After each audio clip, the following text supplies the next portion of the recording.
There's been some wild allegations made against the Israelis, um, simultaneous to reports on what the Hamas people did, and it's all pretty gruesome. I haven't read either report. I'm just seeing second-hand reports, and I'd say it's just obviously both true.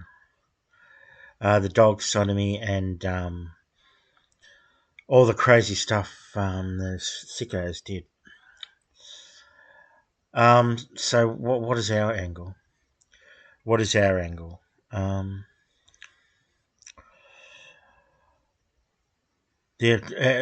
Firstly, the Zogists are having a major meltdown about it.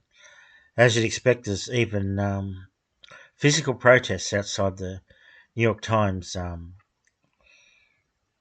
headquarters there. Nick Kristof, a very benign sort of normie centrist type of journalist, has been accused of threatening him, suing him, and possibly threatened to take him out.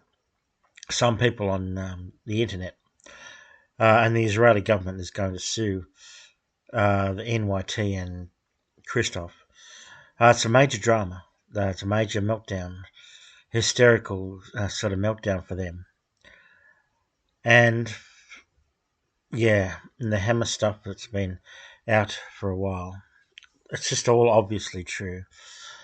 Because all of these people are just demonically evil, especially these settlers, in particular, that hideous guy with the big teeth and the Shirley Temple at the side.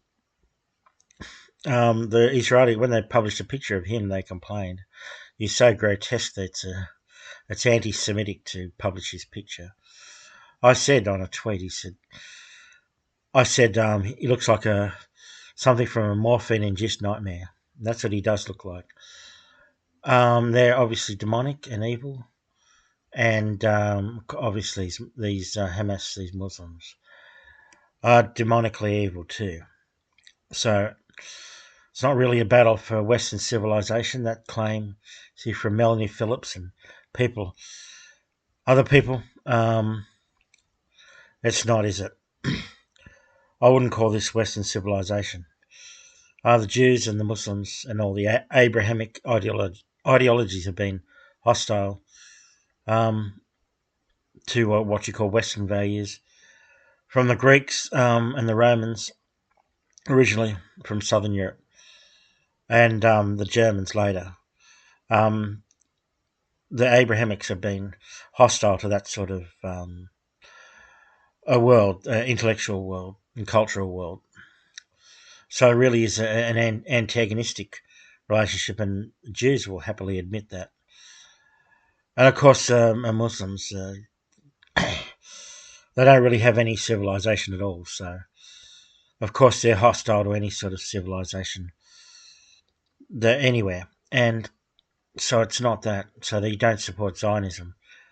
And I think the leftists have completely lost the plot with their support for the Palestinians.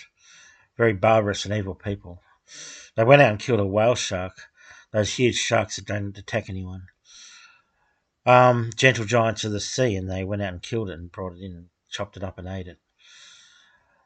These monsters that live in Gaza are very monstrous and degenerate people.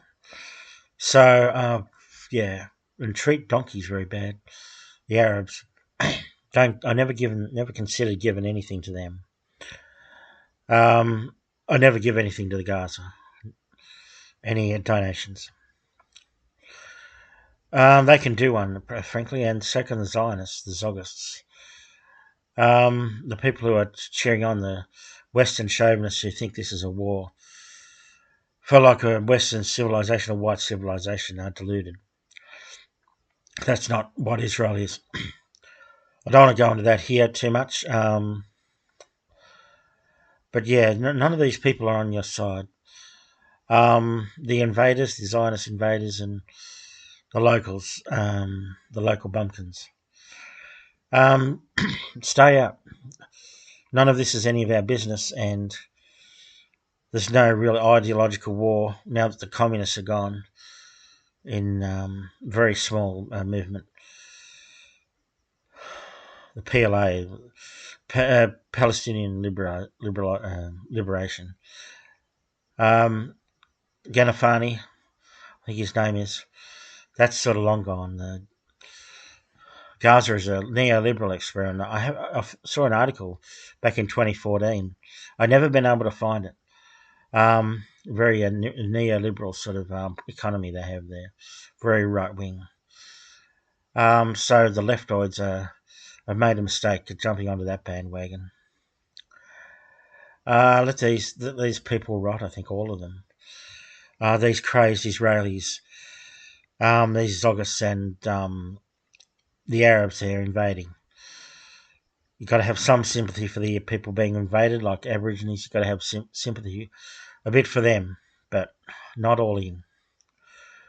Not this sort of deranged sort of fanaticism, this Palestinian movement. No. Stay out of it.